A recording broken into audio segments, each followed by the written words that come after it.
जय सदानंद जी। कैसे हैं आप? सब भक्तों को हमारी तरफ से जय सदानंद जी। और आशा करते हैं कि आप सब सुख समृद्धि से भरपूर हों। साथियों, आज हम आपको एक वो विषय के उस विषय में चर्चा करेंगे जिस विषय को कभी कभी हमारे दिमाग में आता ही है।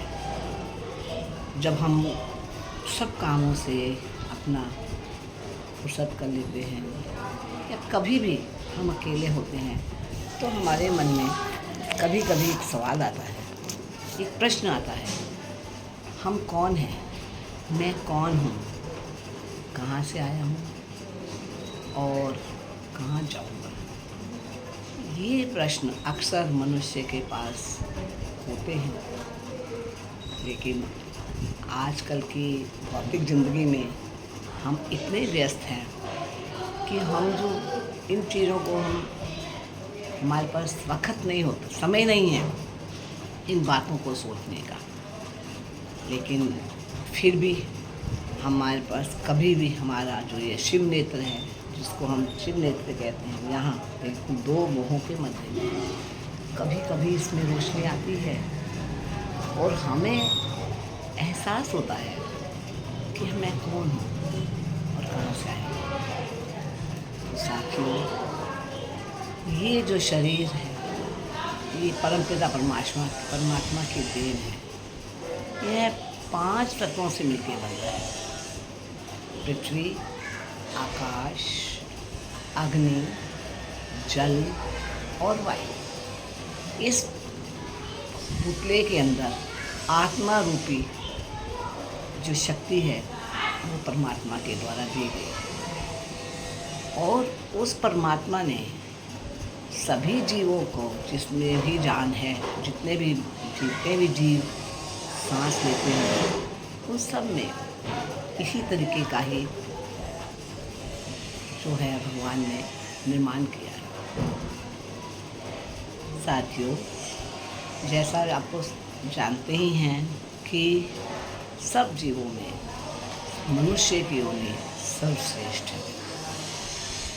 बाकी जितने भी जीव जंतु हैं, कीड़े मकोड़े हैं, यानी जो श्वास लेते हैं, वो सारे काम करते हैं। वो मनुष्यों की तरह सारे काम करते हैं, खाते भी हैं, पीते भी हैं, उन्हें भूख भी लगती है, उन्हें प्यास भी लगती है और वो अपने बच्चों को जन्म भी देते हैं, उनका लालन पालन भी करते हैं। ये सब करते हैं और मनुष्य भी वही करता है, फिर भी मनुष्य सर्वश्रेष्ठ है। ऐसा क्यों? ऐसा इसलिए कि भगवान ने हमें, परमपिता परमात्मा ने हमको एक ऐसी शक्ति दी है कि जिसके द्वारा हम लोग, वो है बुद्धि, जिसके द्वारा हम अच्छे बुरे की पहचान और जो धरती पे सत्कर्म जो हम करते हैं वो हम कर सकते हैं। जब जीव पैदा होता है, पैदा होने से पहले जिस प्रकार हम प्लांट्स में पौधों के लिए बीज लगाते हैं और धीरे धीरे उसमें अंकुर फूटते हैं, जड़, टहनी, ब्रांचेस, स्टेम और बर्ड, फिर flower and then after fruits. इसी तरीके से मनुष्य के भी उसी तरह का प्रोसीजर है। जब बच्चा माँ के गर्भ में आता है तो वो एक छोटा सा पिंड के रूप में होता है, स्किन पिंड, मांस का टुकड़ा जिसको कहते हैं। मांस का एक पिंड के समान मांस का एक पिंड होता है। समय टू समय जिसके जब जैसे समय बढ़ता रहता है तो वो उसमें से भी अंकुर फूटते हैं और जैसे उसके इंसान है तो इंसान की तरह ही उस इंसान का अगर बेबी है तो उसके अंदर इंसान ही उसमें से जो है वो बॉर्न होता है और फिर उसके अंगों का निर्माण होता है। आँख, नाक, मुंह, हाथ, पैर सब उनका इसमें इस्तेमाल होता है। और जब वो 5 महीने का होता है, 5 मंथ्स का, 5 महीने का होता है, तो उसके अंदर आत्मा का प्रवेश होता है। यानी कि उसके अंदर जान आती है, और वो जान कहाँ से आती है? वो सचखंड से प्रवेश करती है।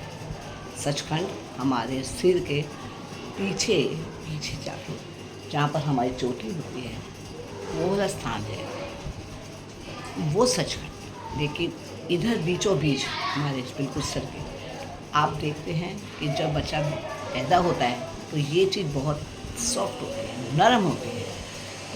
कहते हैं, कहने वाले महात्माओं के सबके अपने अपने विचार हैं। तो कोई कहते हैं कि आत्मा यहाँ से प्रवेश होती है, बीच में से, और कुछ कहते हैं थोड़ा पीछे से। तो यानी कि आत्मा का प्रवेश यहीं से होता है। जब उसको आत्मा का प्रवेश होता है तो उसको भूख प्यास सब कुछ लगती है। अब तो क्या होता है, उसको पता चल जाता है कि मेरा जो है, उसको अपने पिछले जन्म का सारा उसको ज्ञान हो जाता है। क्यों? क्योंकि उसकी जो है आत्मा परमात्मा से जुड़ी होती है, और जीव उल्टा लटका रहता है, उसका सर नीचे और टांगें ऊपर। अब वो बार बार भगवान से प्रार्थना करता है कि हे परमेश्वर, मुझे इस नरक से बचाओ। मैं तो उल्टा, उसको ये सज़ा है, ये उस इंसान की सज़ा है, हम लोगों की सज़ा है, जो कि हमको, जीव को जो है माँ के गर्भ में मिलती है। और वो कहता है, परमात्मा मुझे आप बचाइए इस नरक से। मैं जब बाहर जाऊँगा तो मैं, जब आप मुझे इस बंधन छुटाओगे तो मैं आपका पूजा पाठ सब यही करूँगा और कुछ भी नहीं करूँगा। मैं आपसे वादा करता हूँ। बार बार विनती करता है। तो परमात्मा कहते हैं ठीक है। उसको टाइम आने पर 9 महीने के बाद उसको जो है, जब मुक्ति मिलती है शरीर से, यानी कि जब उसका जन्म होता है, तो वो उसको, जब तक तो उसके पास पूरा उसको ज्ञान है, मैं कहाँ से आया हूँ, मैंने क्या कर्म करे हैं, उसको सब है, माफ़ी मांग रहा है। लेकिन जैसे उसका जन्म होता है तो उसको जो दाई माँ जब उसको बॉर्न होके जब उसको गोदी में लेती है, तो क्या करती है कि माँ जो है वो उंगली अंदर, दाई माँ, नर्स जो भी है, वो उसको उसके मुंह में उंगली डालकर उसकी जीभ को तालू से बाहर निकल अलग कर देती है। यानी जब जीव शरीर के अंदर होता है तो उसकी जीभ का अग्रभाग जो है वो तालू से जुड़ा रहता है, और वहाँ से अमृत के द्वारा वो अब जो है जीवित रहता है। जैसे ही उसकी जीभ को दाई माँ हटाती है तो वो रोना शुरू कर देता है और बाहर की भौतिक दुनिया में आ जाता है।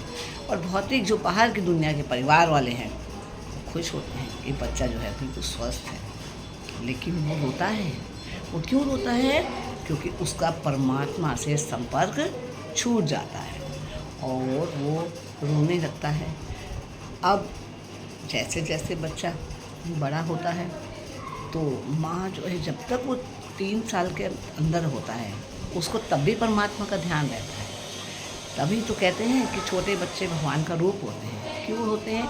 क्योंकि उसका संपर्क है, उतना नहीं है जितना पहले था, लेकिन फिर भी वो इनोसेंट होता है। यानी कि उसको अच्छे बुरे की कोई पहचान नहीं होती, उसके लिए समभाव रहता है, सबके लिए समभाव रहता है। जैसे जैसे बच्चा ग्रो करता है, बच्चा जो है वो भौतिक दुनिया के अधीन हो जाता है और उसमें ही रम जाता है। अब ये सब बातें जो हैं वो आज के दौर में किससे छुपी हुई तो नहीं है, क्योंकि हमारा जो कलयुग है उसको वरदान है कि 1 मिनट, आधा मिनट, आधे से भी आज अगर आप भगवान के नाम के लिए बैठते हैं तो आपको परमात्मा ही परमात्मा प्राप्ति हो जाती है। बाकी युगों में यह सब जो है, बाकी युग में यह व्यवस्था नहीं थी। पहले लोग ऋषि मुनि कितने हजारों साल तक जो है तपस्या करते थे, तब भी भगवान की प्राप्ति नहीं होती थी। लेकिन कलयुग ये ऐसा युग है जहाँ पर उसको वरदान है कि उसने बोला था, जब राजा परीक्षित के समय में जो उसने प्रवेश किया था, तो उसने बोला था कि मेरी एक ही खासियत है, मेरे अंदर सब बुराइयां हैं, लेकिन एक खासियत है कि अगर मुझे मानव 1 सेकंड के लिए, 1 मिनट के लिए भी सच्चे दिल से अगर वो बैठते हैं भगवान के ध्यान में, तो उसको भगवान की प्राप्ति हो जाएगी। तो साथियों, अब बात आती है जब भी बड़ा हो जाता है तो उसको जो है वो तीन उनकी अवस्थाएं, चार अवस्थाएं आती हैं। बचपन तो उसका खेल में गुजरता है, जब मध्य जवानी आती है तो मस्त होता है, उसको तो कोई बात समझ में आती नहीं है। लेकिन जब वो जवानी निकलती है, जब आता है बुढ़ापा, तब वो सोचता है ओहो, सारा जीवन बाहर निकल गया, ये तो मैंने सब कुछ अपना खो दिया है। तो साथियों, इसका क्या रीज़न है, इसका क्या उपाय है? इसका उपाय है गुरु की शरण। आप गुरु की शरण में जब जाते हैं तो आप इस दुनिया के साथ आपको परलोक, यानी जहाँ से हम आए हैं उस दुनिया के बारे में ज्ञान जो है वो हमें गुरु देता है, और वो हमारे हर उस प्रश्न का जवाब होता है जो हमारे मन में वक्त पे, कभी दुख में और कभी उम्र पे आते हैं।